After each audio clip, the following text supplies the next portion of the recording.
Knicks Nation. Today is Tuesday. It is the 13th day of February 2024. Hope you're safe and healthy today. I hope your family is safe and healthy, and that the needs of you and your family in terms of food and shelter and clothing as well as health are being met today. Blessings upon those that work in the healthcare field, who work alongside the first responders who save lives every day, and those that pick up garbage for us to keep places clean, and those that make deliveries, the humble work of making deliveries for our convenience. Double blessings upon the men and women that are out here trying to help rescue, deliver, and recover the teenagers and the children who are the victims of child molestation and pedophilia. People who are also victims of prostitution, the victims of child prostitution, the victims of pornography, and the victims of child pornography, human trafficking, and sex slavery. Double curses upon the perpetrators of these things. Double curses on those who profit from these things, and double curses on the perverts that create this industry. Finally, blessings upon those that are homeless. Nearly 600,000 men, women, and children, and increasingly senior citizens homeless on the streets of the United States of America, and millions around the world in similar or worse conditions. Blessings upon them, for theirs is the kingdom. So there was a basketball game last night. New York Knicks lose by 2 to Houston Rockets after the buzzer almost, with 0.3 seconds left. Let's just get this out the way, because I got some other stuff that I find more important than this. But first off, I believe Ed Malloy, who's been an NBA referee a long time, is in the tank. I believe he threw that game. There is no way you make that call right there. There's just no way you do that. Not a professional referee in the league, okay? After they reviewed the call on Jalen Brunson when he cut his leg out, they make the same movement done by Aaron Holiday. They just allow that. And then after say, I'm sorry. No, I think he threw that game. The Knicks were favored to win. And so a loss by the Knicks would make somebody a lot of money. So let's leave that. I'm going to leave that right there. I think Ed Malloy threw the game. Number 2, after the game, the Knicks are still solidly in the 4th seed. They got a half game now up on Philly. And they're 2 full games behind Milwaukee and 3 full games behind Cleveland. Okay. And we knew this from the beginning of the season. I think I've been telling y'all all along the Knicks are top 6 in the East, and it was going to be a dogfight, and it's possible for them to get to the 3rd seed. That has not changed. And I also told y'all they're going to win 50 games. That has not changed. Now, we got that out the way. Let's talk about some future things. See, the Knicks have had such a history of losing and bad management that many people of y'all still act like, battered wives. You're still whining about stuff. You're still saying what shoulda, coulda, woulda. But we're now in a position. And see, I'm telling you this after a tough loss. Some of y'all need to remember this. Some only start thinking about it when we're on a winning streak. But let me just be real with you. The Knicks could still win the East. They could get to the finals. Okay?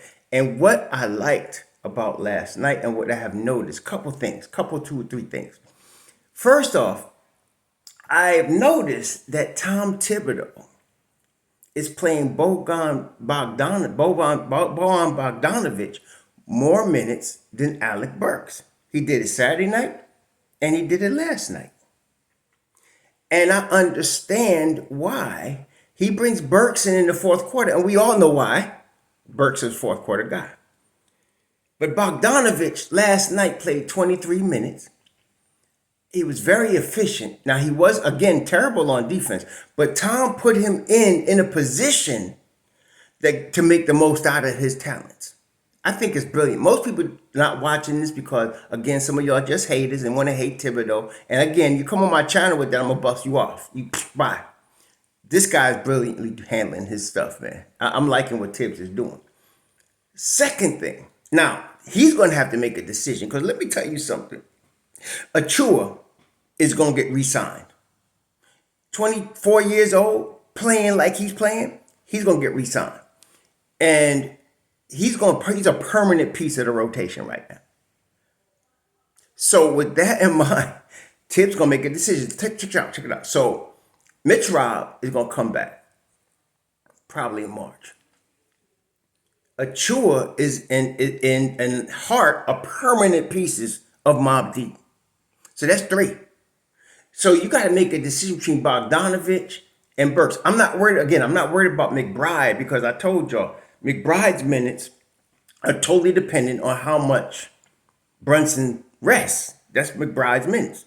Or if Brunson is hurt. So they got a backup for Brunson.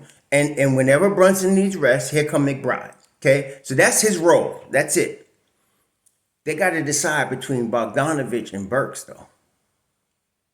Because that's what you're dealing with. Now, I just read an article. Not that I put a lot of trust in the New York Post. I don't. But I try to read between the lines as much as possible when something interests me, which is rare, honestly. So, but this article was about the return of Julius.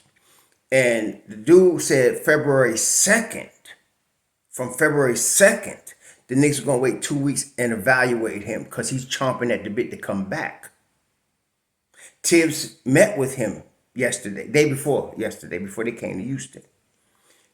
Jew was ready to come back. So 2 weeks from the 2nd is this Friday. So they're going to evaluate him Friday. I'm telling you, I think I've been saying he expecting to be back March 22nd. Then the surgery on OG happened on February 8th, 5 days ago. So now 3 weeks from that gets you to February 29th. That's when he'll get reevaluated. Now he could be ready to play, he could need another week. But what makes me feel good though is he's gonna come back, number one. Number two, check this lineup out now. Hartenstein, Juju, Brunson, Dante, and Precious. See, I'm telling you, Precious is going to say, I'm not going to say he's OG, but we ain't going to lose too much. And that's things right there. Okay? Even if you start Josh Hart, which Tibbs is prone to do, we know that's his grandson. Precious is, last night, man, 9 offensive rebounds, 17 boards, plus 3. Yeah. I'm liking this cat. So we in good shape until OG. That's what I'm saying. We really could still roll. Drew gets back, we could still roll until OG gets back because we got Precious.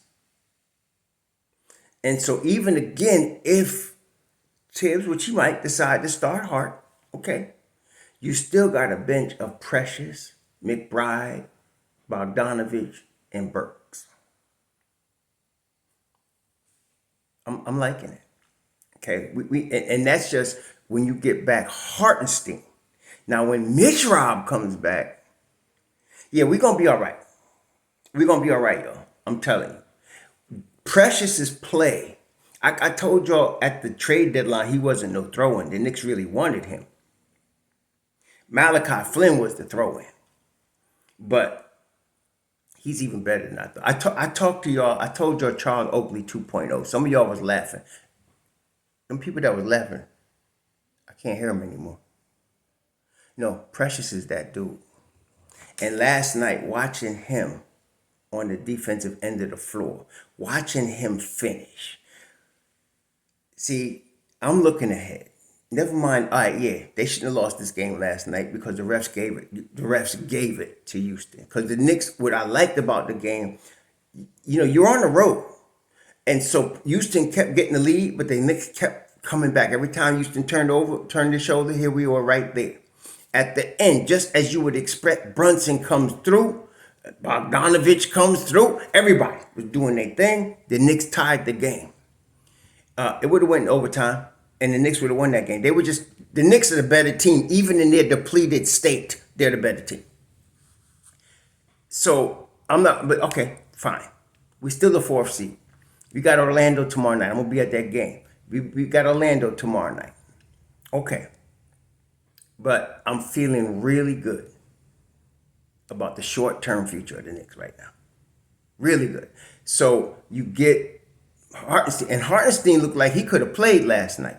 But again, a very smart move They went Price, talked to the this is how it works in the league. You talk to the medical staff. How bad is that Achilles? Well, he could play, but it'd be better if he didn't. Tom, he could play, but it'd be better if he didn't. Hartenstein, you could play, but it'd be better if you didn't. Okay, everybody agrees. He sits. That's how it works. Okay.